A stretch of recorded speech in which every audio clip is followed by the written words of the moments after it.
Hi guys, Hi, hi guys, welcome to today's video. Today's video is a bit different.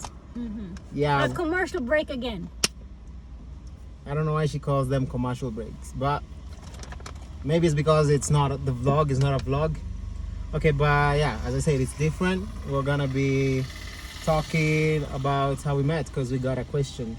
We're gonna put it on the screen. We got a question of like, it wasn't a question. It was actually a request. How we met and Yeah. how we ended up together, and kind of like timeline and how we ended up where we are now. Yeah. And we got some food from Burger King. Yeah, so we're gonna eat while telling you the story of how we met. We got different things. We got mayo. Oh, I love this. I think it comes with the extra large one. Yeah. What if it comes with mine? No, sorry, we're arguing because I love this mayo. This mayonnaise is the best. I love that mayo too. We've gotten it like I think once before and they never have it every time. So actually I'm very happy. So yeah, we are eating in the car. Hopefully we don't make a mess in the car. I'm so hungry. Yeah, so she didn't even tell you what she got. I got something called an extra large. She got a steakhouse. Yeah. Okay, so I think I should start because we met in Kenya, but how did I end up in Kenya in the first place? Like we get you because you live here and stuff. But in 2017 to 18, 2017, I was done with high school and I went to a Bible school from 2017 to 18.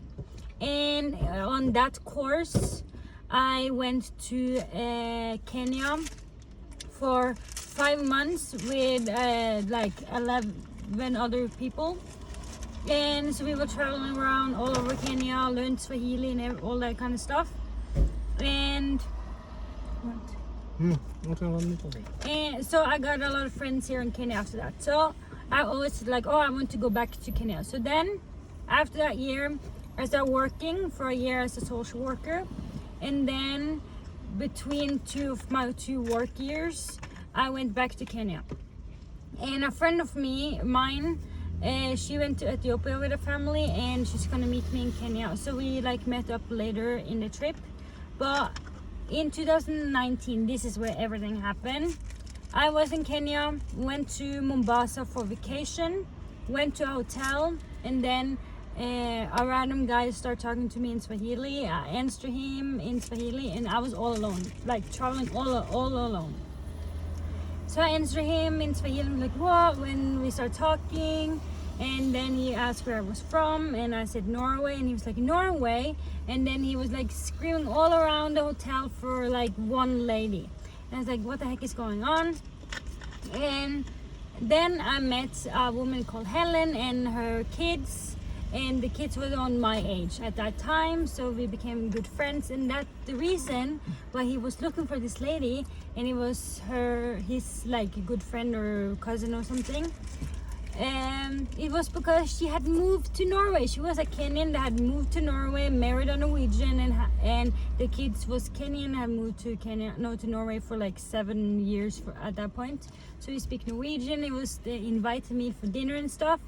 And those people was Brian's family, your aunt, your cousins. So I met him there for the first time. And then what happened? What did you see? She has not missed anything, but that's her perspective. For me, I had just finished school. I'm not gonna tell you like, I was born. I was alive. Okay. My aunt from Norway traveled to Kenya, and then I remember I was doing music. I quit music though, but I did music at that point, and my aunt wanted us to go to like on a vacation to Mombasa. So it was my aunt, her kids, and my cousins, and my dad and my aunt's friends. We didn't meet the first day, like we were in the hotel. No, I think it was maybe we stayed in the hotel for 4 days, but I think we met her the second day before we left. I see, they are distracted by her. I was like, who's this girl? Well, anyway, but I was like, oh, she looks beautiful, but she's short. Because I remember she was just like a jumpy so much. I've not seen a lot of people being that jumpy to strangers, so she was very jumpy. I remember I didn't talk to her that the whole time. Like maybe the one thing I talked to her was just saying hi, just saying hi and asking where she's from, because I thought she was from America.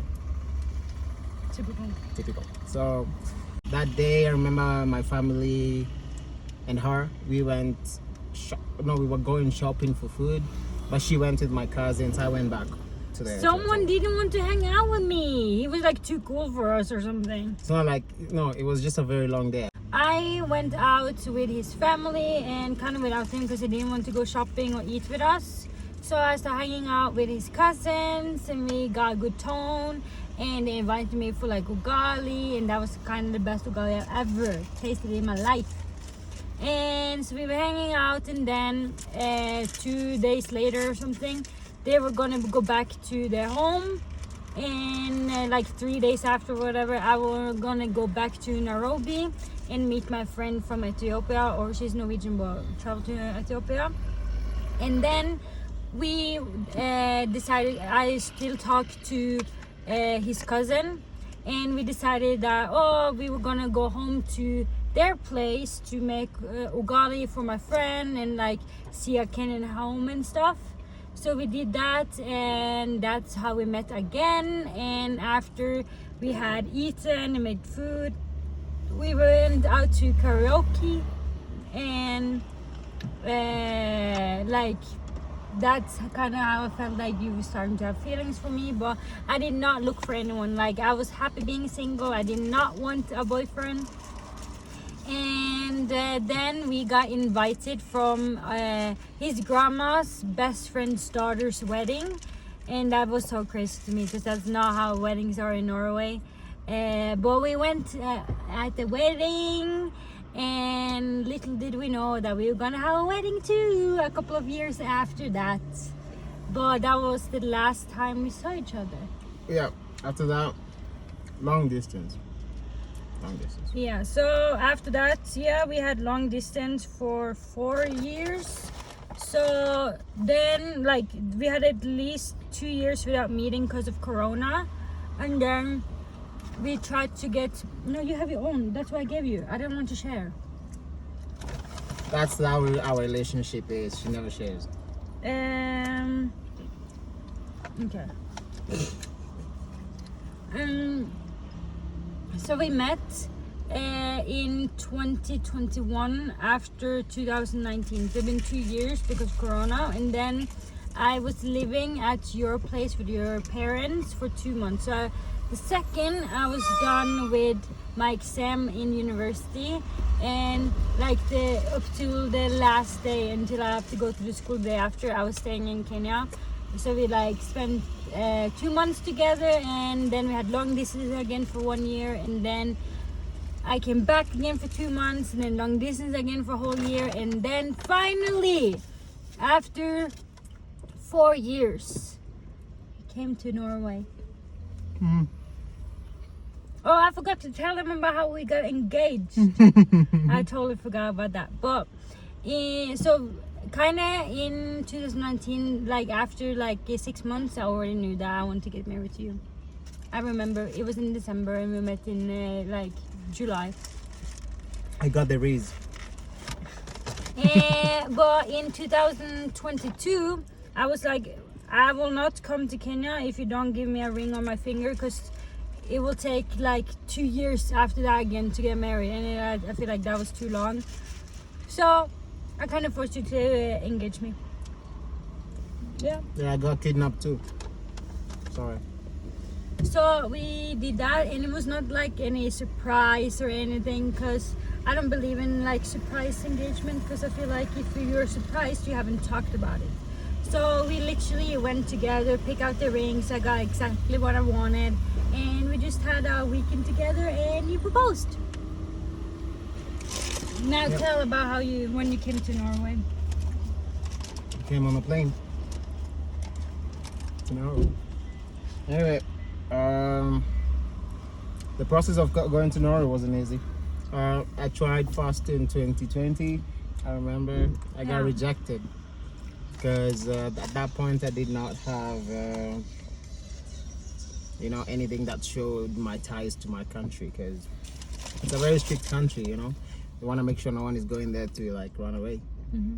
So that was the first time I tried going. That was 2020. I didn't try again. I was supposed to try again at 2021. I remember I even took the job for Corona, because at that point traveling you had to get like the vaccination.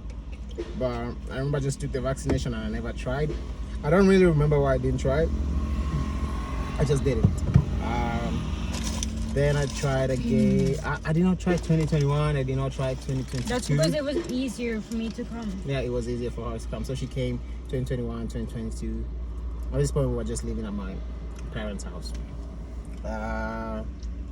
And then 2023 is when I was like, okay, let me try this time. I have everything that's required, I tried, and it was very scary.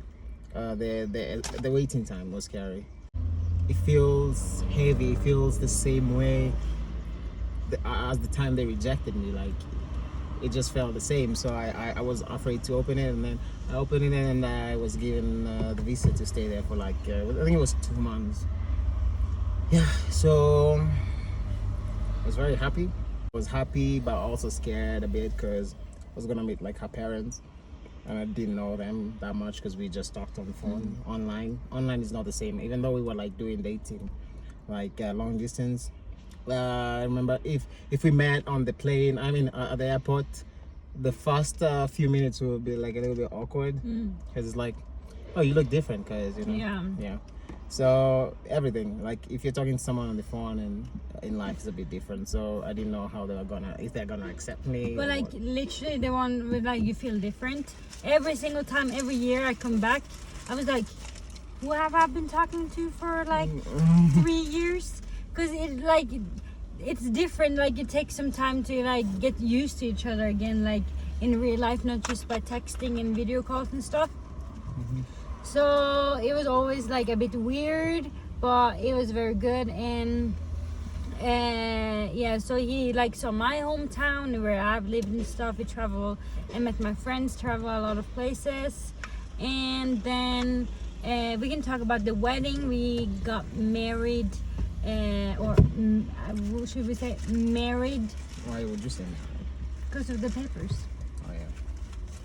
In Norway, it was very cute. We were in like very small, and my best friend's mom made the dress for me. We got his suit at H&M.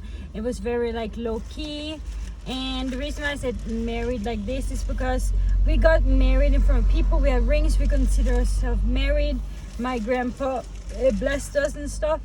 But because Norway is like a horrible country, because of like some paperwork, we still are not married on paper. So we are technically only engaged, but we consider ourselves married. And hopefully this summer we will fix the paperwork, because it's a hassle, and like you need this and that, and then everything is a process.